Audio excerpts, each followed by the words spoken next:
This is it. Scythia, wasteland, the world's edge. No man sets foot here.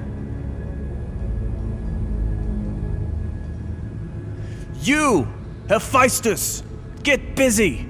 You know what to do. You have orders straight from the Father. Get on with it. Spark this bastard to the crags. Iron, iron, and steel. Nothing to break or shatter.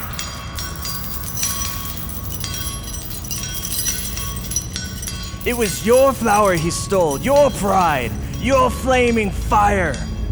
The power that make all things that hands make, yours, and gave it to mortals. That's his crime. That's his offense to the gods, and the gods demand payment.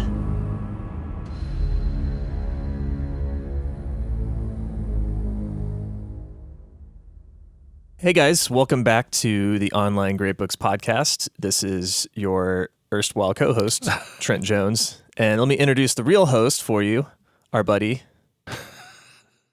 Scott Hambrick. Hey, Trent. And listeners. How you doing? I'm good. I'm hungry. Yeah, I'm always hungry. I know.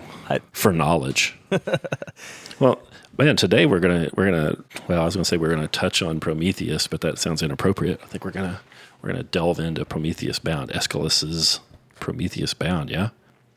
Yeah, that was actually my first question is, how do you pronounce the author's name? Yeah, is it Aeschylus? Aeschylus, yeah. Aeschylus. I don't know why the A-E always throws me off. I want to say Aeschylus, but Aeschylus, that sounds good. That's where we're going to go with it today. Yeah, right. Prometheus Bound is one of my favorite of the tragedies, man. It's super weird. And so in Prometheus Bound, it's about a guy named Prometheus, and he's one of the Titans. I think there's this is where I'm going to make all these errors of facts and get emails. He's like one of 12 Titans.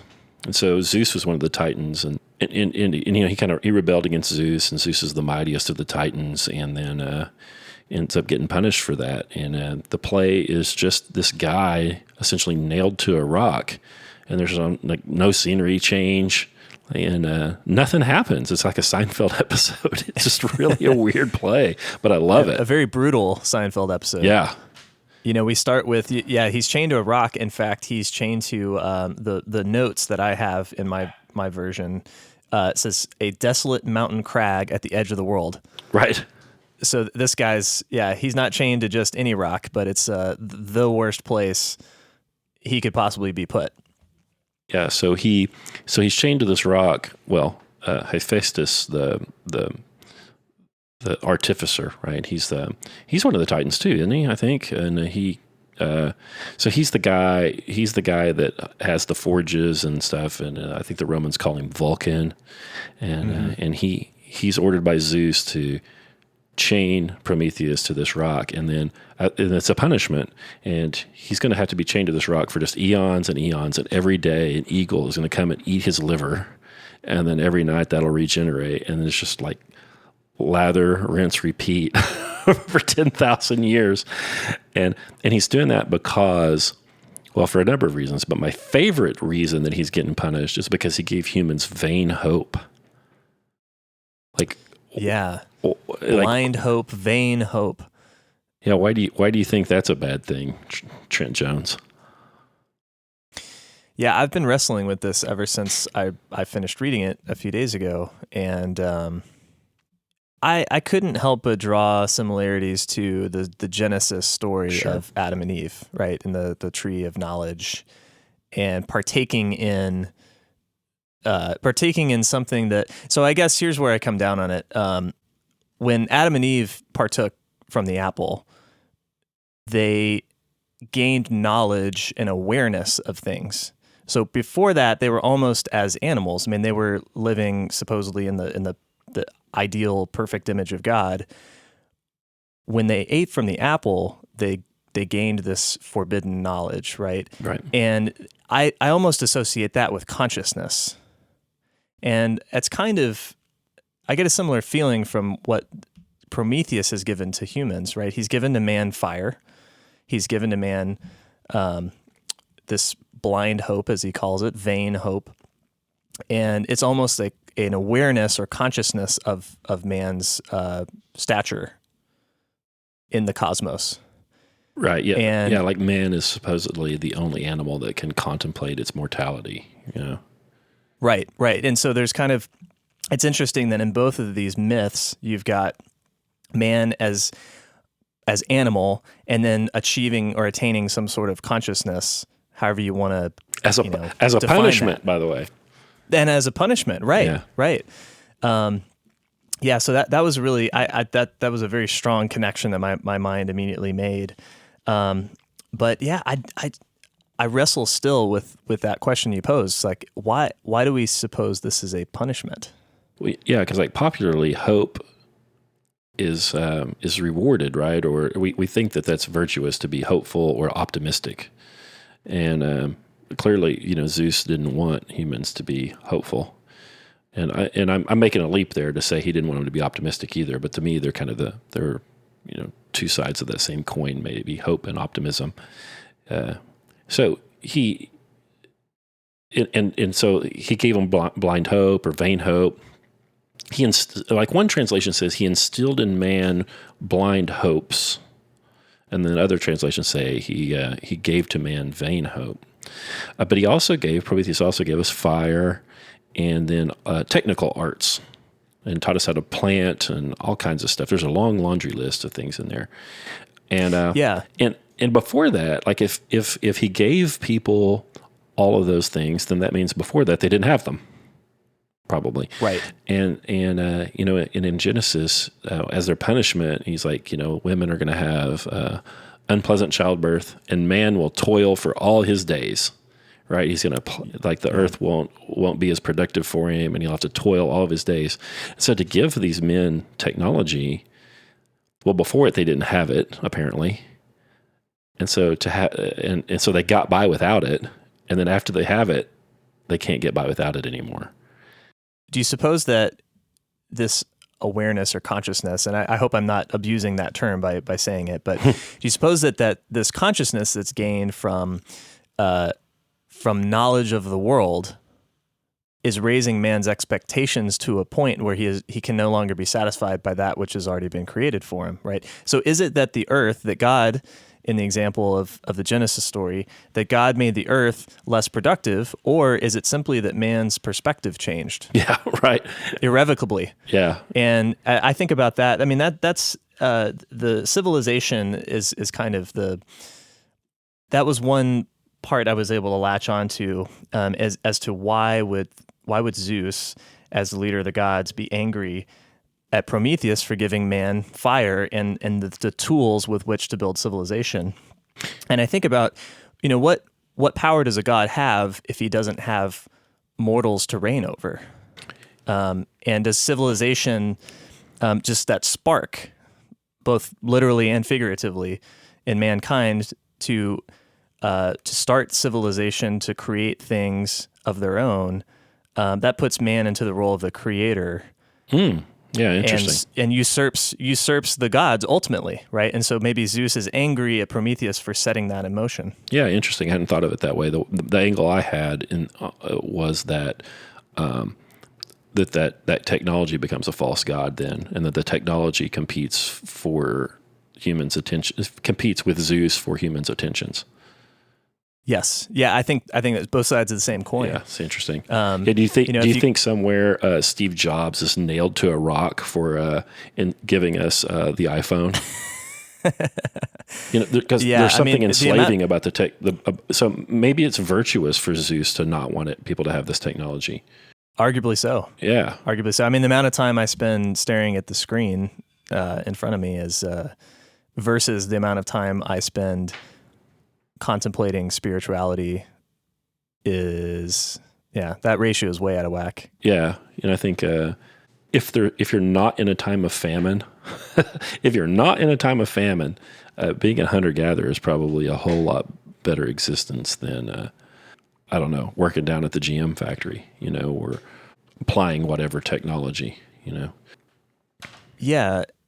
I think there's something to be said about the fundamental difference between gods and man, in that gods are obviously immortal, and man is mortal. And this is one of the notes that I wrote down is, Prometheus' name, forethought, as it is translated, perhaps is the basis of reason, logic. Did he spark in giving fire to man, as indicated by his name, some beginnings of reason and logic in mankind? Well, he says they give him the liberal arts, right? I think so. That's true. That's true. Yeah, it is in here. And agriculture too. That's forethought, right? You've got to look at that seed and know that if you put it in the ground, don't eat it now. And if you put it in the ground and it's watered and cared for, in some months, it's going to yield. And so.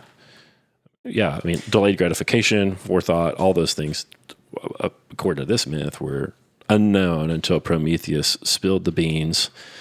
And I guess Zeus, at first, like I said, I thought that he was just being ugly. But now I think that he was protecting us from those things. I think that's what the myth is saying.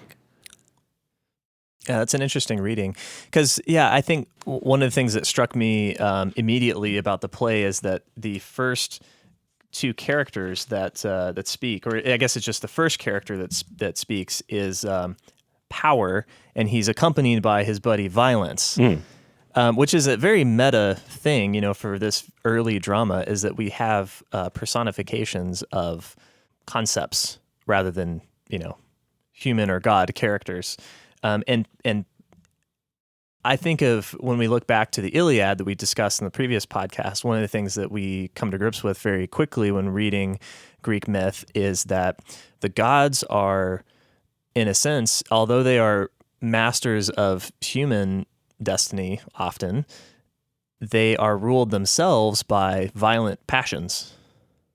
This quest for power, the eternal struggle for power within the Mount Olympus, but also just in their passions and their hatreds and their jealousies, their actions almost seem they're the antithesis of reason in that sense.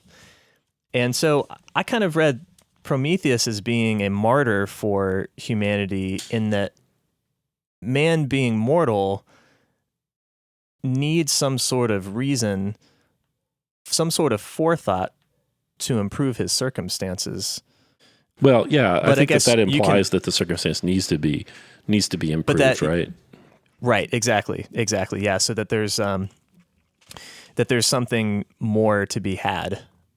Yeah, and so this divine power would say, well, I've already given you all of this, and how dare you want to improve on it? And I think the Genesis story is a little bit the same, right? Like, I gave you all this, and the only thing I ask is just one thing, which is just don't do this. And did it anyway. I wonder, I didn't read it in there. Was there a prohibition placed on, was Prometheus told, hey, look, don't tell him about this fire stuff, man? I wonder if it was like, if Zeus made up the rules after he told him, after he told man about fire and for that sounds like a very Zeus thing to do. I mean, I can only look at the language as translated in English, where it's said that he was in defiance of the gods. He defied the gods, which implies that there was some sort of agreement that, yeah, that's right. What was the gods, and what was man's, and they should not be shared.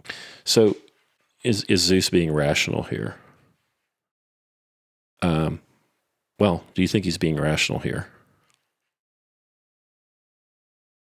I don't know that ration is something the gods possess or even understand. Yeah. I mean, does rationality matter to a god? Yeah, I don't think so. And I think that, then that's kind of where I was going with that question, is it seems to me like, any of these god figures in any tradition aren't characterized necessarily by rationality. I mean, like, rationality seems to be a human trait. It's not, it's not one that the divine has. It doesn't seem rational to say, I'm pretty irritated with my creation. I think I'll drown it. the divine seems to be characterized more by might in this story. I mean, you said immortality, and so I think that's true too. Like, everybody's notion of these divine powers is that they are immortal, they have no bound, and that they're might, and so if we're, if Prometheus is, and by the way, he's immortal. Like, he shares in a number of these characteristics that Zeus's character would be. He shares a number of the characteristics that Zeus has. But Zeus is the prime of all these divinities, right? He's the one. And why is that?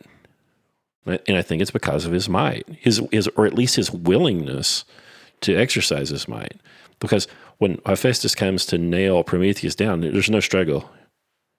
There's no struggle. It's like the Christ story. I mean, he just goes up there and they nail him to that cross, and he gets just chained to that rock, and he doesn't struggle. Right. And so are our gods characterized by a willingness to use their might that almost knows no bound?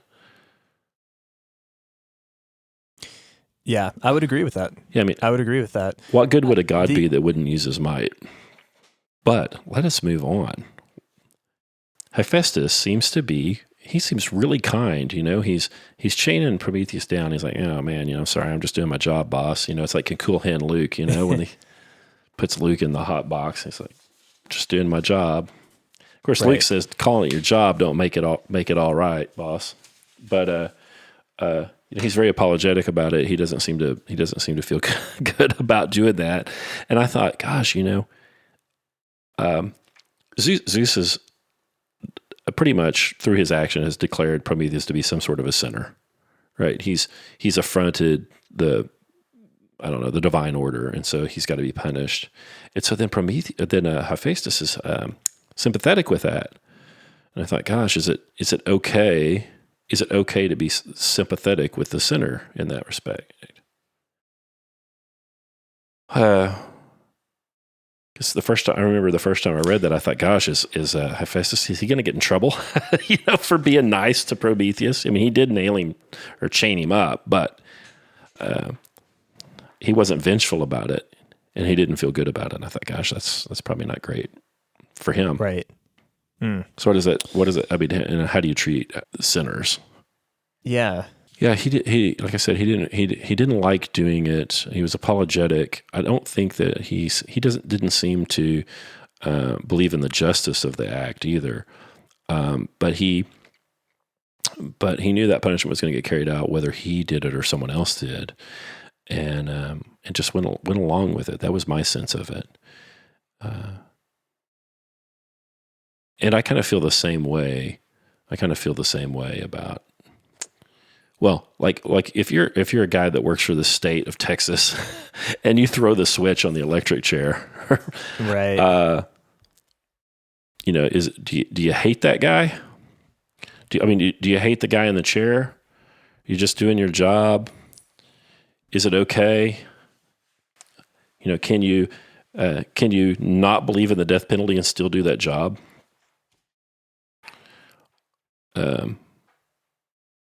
I don't know. Hephaestus is really he seems very conflicted to me in doing that work. I wonder if Hephaestus is really, if his role is to stand in for this tension that we've already spent 15, 20 minutes discussing between man has sort of this new age of man, or this new phase of man where he is conscious.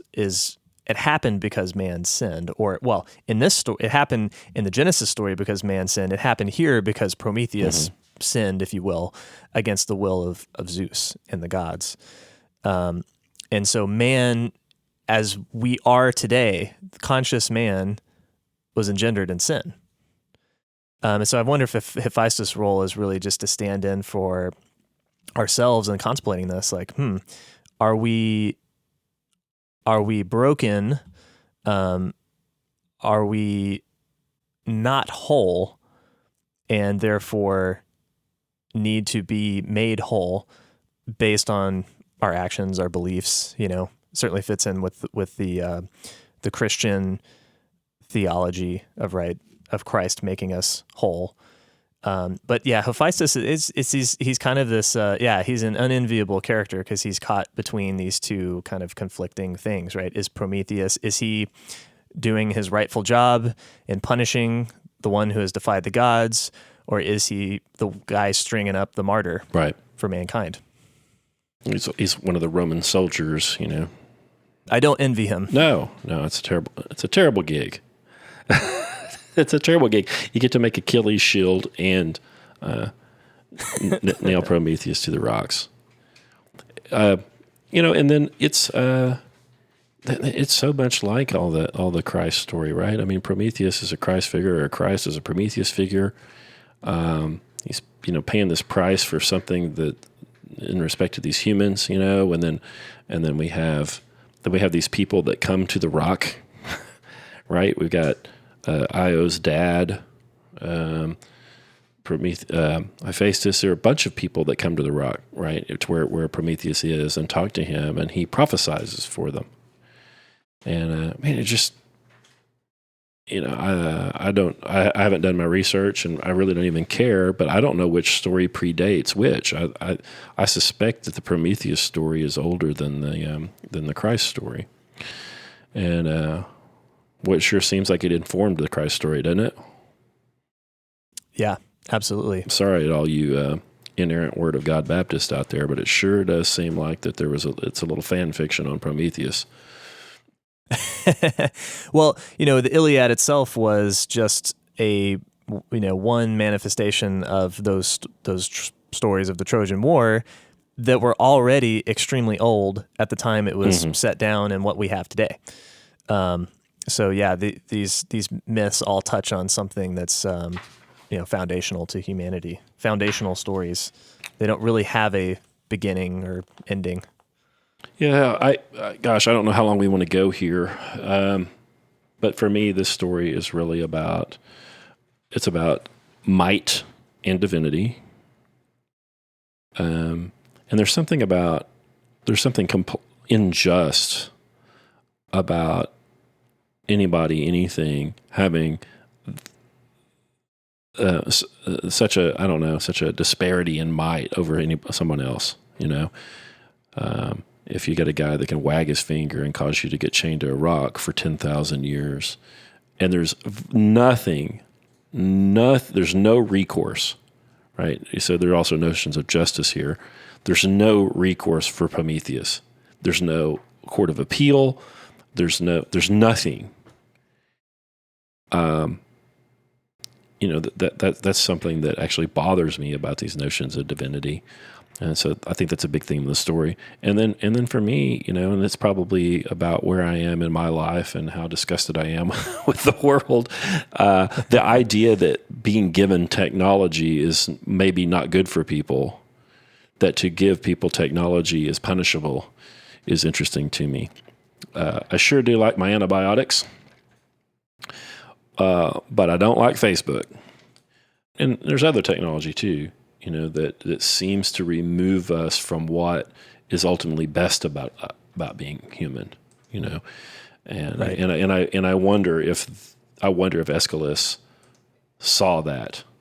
I wonder if he saw that in, I don't know what technologies that Aeschylus would have seen that he would have found to be affronting, to what's best about humans.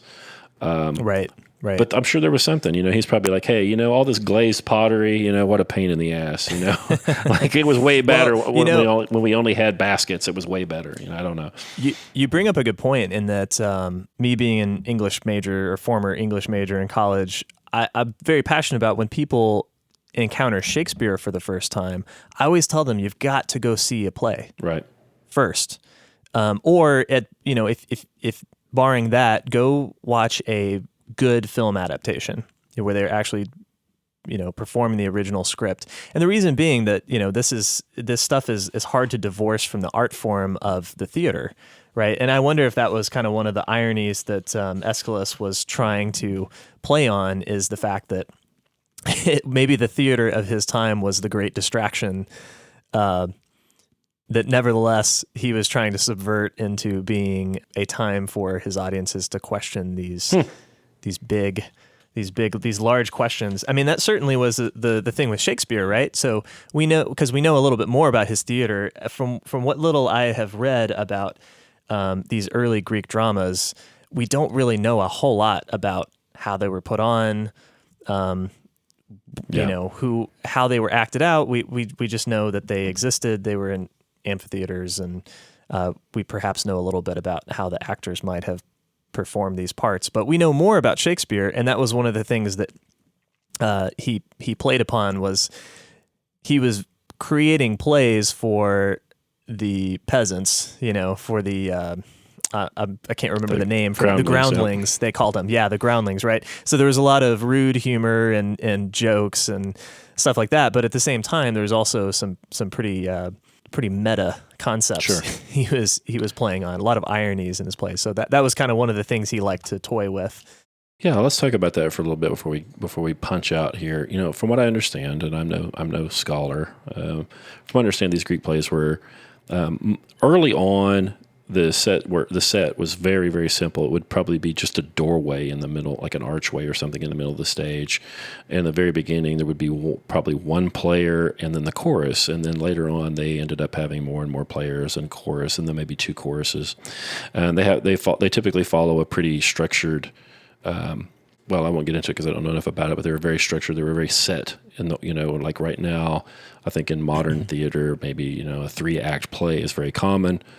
They had these multi-part plays where specific kinds of action took place in each of those parts. So it was almost like, I don't know, it was rigorous enough. It was like a haiku or something. To tell a story inside that structure was a special act of creativity. And then the actors all wore these stylized wooden masks. And so. We can't see any of those plays, but we've seen the masks, and so you'd imagine that how would you act if you had a big wooden mask on? Well, I think you'd have to gesticulate a lot.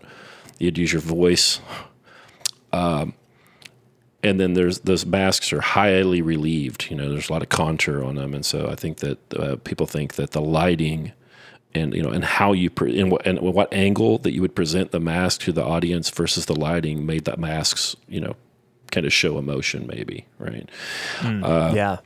So this play is really interesting because the guy's just nailed to the rock, and people come to him, and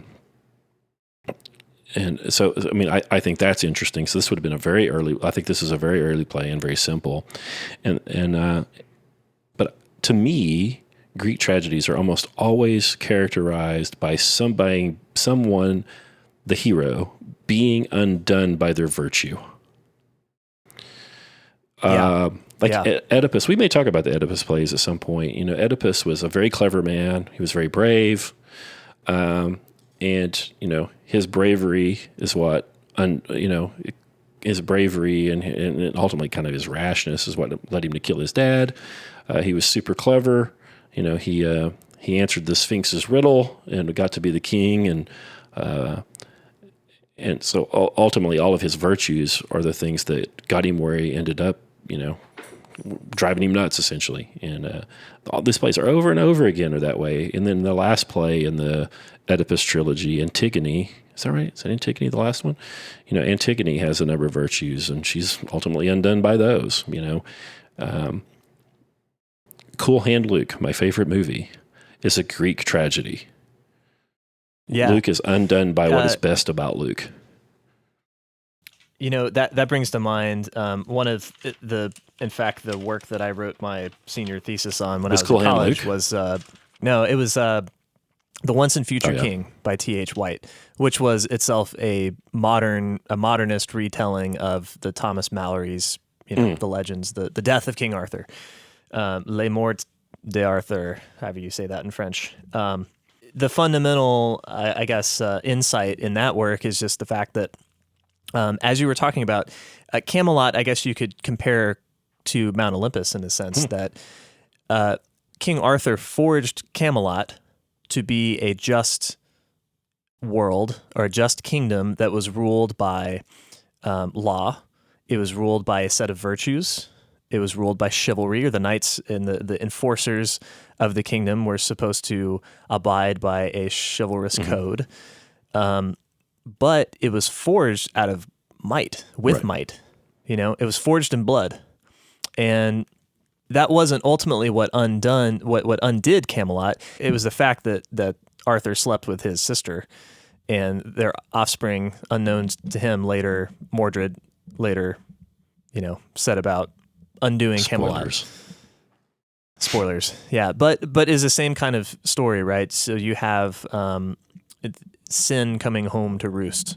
Yeah. So is this Prometheus story about sin? Yeah, I mean, you talked about the hero earlier, and the first thing I wondered is Prometheus a hero or is he an anti-hero? Because he's to me, what my initial reading of this work was that Prometheus is the hero to mankind because he gave man the things that that we have built that we're so proud of our kingdoms from, right? That we're proud of. But as you pointed out, right, there's also the fact that, well, we didn't seem to need all that beforehand. Right. Are we really better off with it? So is Prometheus really the hero or the anti-hero here? He's certainly set up as a martyr, but I don't know. Yeah, he's. I think he's a hero. I think he's a hero. I think that, and this is a big question for this book. Is it right, or can it be heroic to defy the divinity? I mean, that's almost something we can't even contemplate as being people that, brought up in the time and place we're from, right? Like could there be something heroic about defying God and shaking your fist at him? I mean, like you almost can't even say that out loud. But I think that this story is asking that. Yeah. I think so, and I think in the sense that we live after this break or this shift in mankind, where in some part of the primordial ooze we existed and simply existed in the present, and we didn't have vain hope, we didn't have blind hope, and now we do. Now we have the tools of civilization. We have the crafts. We have fire. To me, Prometheus is a hero in the sense that he also gave us that important tool of reason and logic, which is our way to sort of make sense of all this. Because I wonder, so you said, are we really better off? And I think, there's a very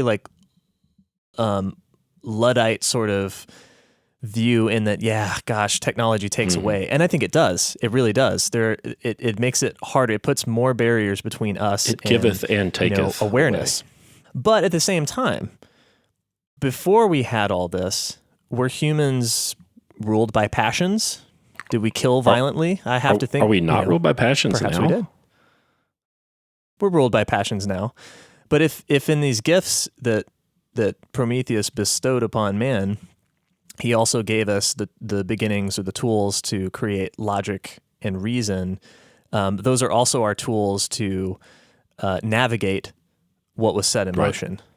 Right? It's our tools for creating systems to sort of step back and, to go back and touch the truth, to go back and touch on that primordial time when we were more in touch with, for lack of a better term, the present moment. Right.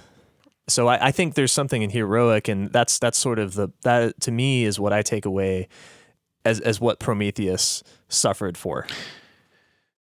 Yes, I think so. I agree with that.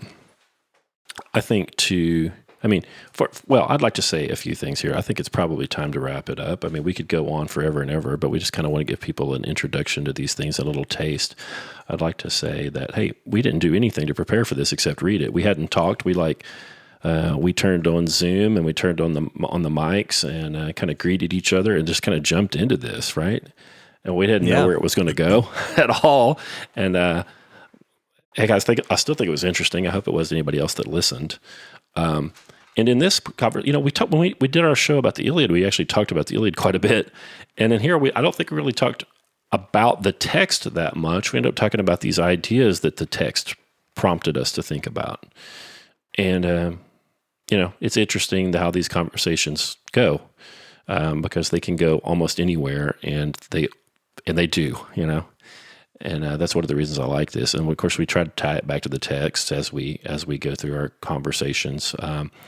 But they're ultimately really about us. And so, you hear me griping about technology and people being undone by their virtues. I'm keenly aware of that right now. And and so this ends up being these discussions end up being a personal experience that the text drives, and it's always interesting to me. And so anyway, I hope people like to listen in on this. But I think I want to say one more thing about this text, and then give it back to you. I think we're all baffled about why humans are humans, and we're not, just another animal. Like, why do we have houses and not live in trees? Or, we're clearly so much different than animals, and it's just a bafflement. We talk about it all the time. People speculate on it all the time. They talk about evolution. They talk about neuroscience. We talk about all kinds of stuff, and clearly Aeschylus and the people of his time were just as baffled by it as we were. And so, we all have, we've got our tree with the fruit of the knowledge of good and evil on it, right? And Aeschylus says, well, gosh, Prometheus must have given us this, because I guess we just don't want to believe that it was just a cosmic accident that we could do math, But it is inexplicable why we are the way we are. It's pretty wonderful. It seems divine, that we can think and do and delay gratification and calculate compound interest and plant seeds and wait years to harvest the fruit when other animals can't do that. But it is crazy mysterious, and there are a lot more tragedies to be written about that. And I think that's ultimately what this book is about, actually. Or the biggest thing that it's about is just like, why are we the way we are, and how did that come about? It is ultimately good that we are the way we are. And then Aeschylus says, maybe it's not good that we are the way we are, and Prometheus needs to pay for it, because I think we all, from time to time, feel like we pay for it ourselves.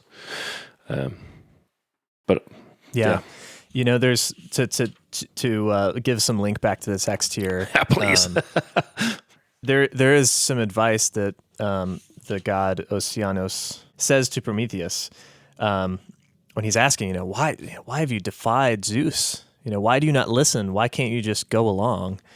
But in that, there's kind of some interesting advice. He says, okay, all right, I hear you out, Prometheus. I see what you're saying to me of why you have done what you have done. But I have some advice. Know yourself. That's it. It's that simple. Know yourself. Adapt yourself. These are new times, and new times have new ways. And this new time has a new tyrant, a new ruler of the gods. You must change, my friend. Change to suit the times, to fit in. I don't want to. And at the end of the day, what can we do but just try to know ourselves? Know thyself. Yeah, that's what... I've heard that somewhere else. Yeah, and that's ultimately why we do this whole great books thing, is to figure out what we think about things, to learn what we believe about things. About the great ideas. And, that was Prometheus Bound. We're reading the Lattimore and Green translation at onlinegreatbooks.com. We'd love to have you join us there. But if you don't have time, it doesn't suit you, or you have your own home group, you might look at that. The University of Chicago Press, David Green and Richmond Lattimore's translation. I think it's the finest one. And, give it a try. It's a short book, or it's a short play, as written or as printed here in this Lattimore translation. I don't think it's more than 40 pages long of like pretty loosely spaced text, but there's a lot there. We didn't even really talk about the story too terribly much. We kind of gave you the beats about the guy getting nailed down, but we didn't talk about, his name being Forethought. He holds some secrets that Zeus wants, and he will not give them away. He's ultimately saved by another Greek hero that's important. There's a lot in there, and I encourage everybody to go out and read the thing. And thank you, Trent, for hitting the ball back and forth with me, man. Yeah, absolutely. No, I'm glad to do it. Yeah, this is one that I'll definitely be going back and grappling with this some more. I think, it can be tough sometimes to do a lot of close reading when you're looking at the Iliad and the Odyssey and these giant sprawling works. But this is, like you said, it's 40, maybe 50 pages, not very much text. So you can really spend some time in contemplating the passages and reading closely and see if you can get something else out of this. It's darn near a bathroom read, right?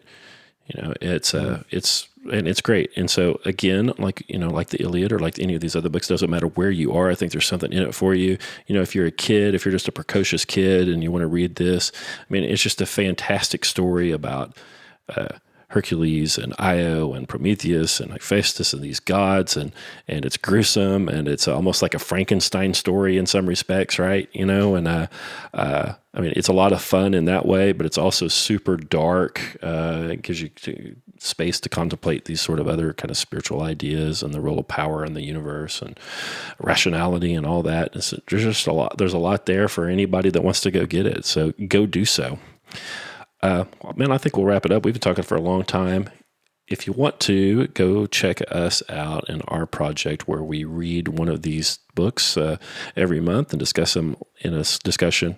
It's a larger discussion, a lot like the one Trent and I have done here. They're 2 hours. We do them once a month with a group of readers that have all been in that same text, and we have somebody that moderates the discussion. So it's it's a lot more on point than ours was. Ours is pretty free flowing today, even though I enjoyed it.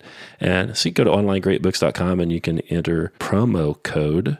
We'll call it OGP. That'll be the promo code for this Online Great Books podcast, OGP, and give you 25% off your first 3 months of membership with us. And we'll start you off with the Iliad, and I think it's month 4. We actually read 4 plays, Prometheus Bound, and then we read the Orestia, which are the 3 plays about Agamemnon and his progeny when he gets back from the Trojan War. Oh, and by the way, this Prometheus story, it's one of a trilogy, and the other 2 pieces are lost, unfortunately. So we're just getting a little piece of the pie here, but I do love it. I think it's probably my favorite. It's my favorite tragedy, I think. Anything else before we send these people home, Trent? Yeah, I think we'll leave it at that. Well, thanks for joining us, guys, and we'll see you next time. All right, thanks.